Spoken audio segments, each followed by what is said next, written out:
sen en güzel eseri sen Mənsə yolda deli sərsəm, düşünmürdüm sen gelersen. Toxunmusan ən dərindən, mənim ömrüm əllərindən. Axan yaşda gözlərindən, süzülərdi izlərindən. Canım xəstə, qulaq səsdə, həzin notlar sən bəstə. Aram yoxdu heç bir kəslə, səni gəzdim son nəfəsdə. Canım xəstə, qulaq səsdə, həzin notlar sən bəstə. Aram yoxdu heç bir kəslə, səni gəzdim son nəfəsdə.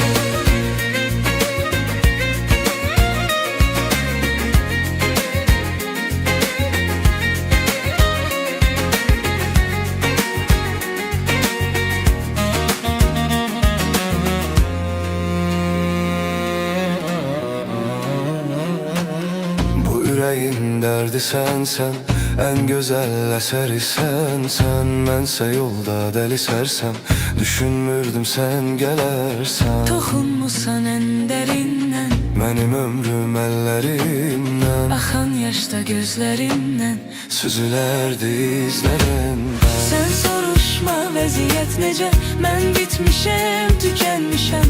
Ömrüm gedir sanki heçə, sonsuz yolda dirənmişəm.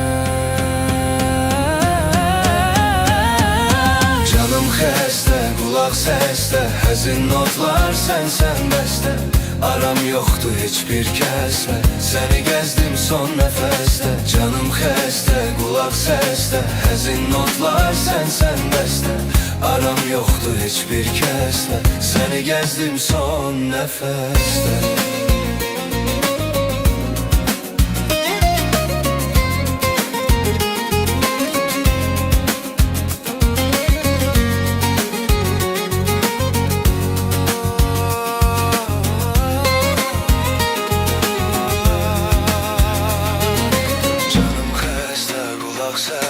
Həzin notlar sən bəstə.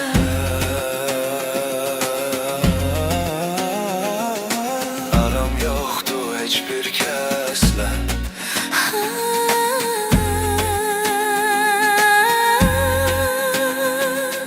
Canım xəstə, qulaq səsdə.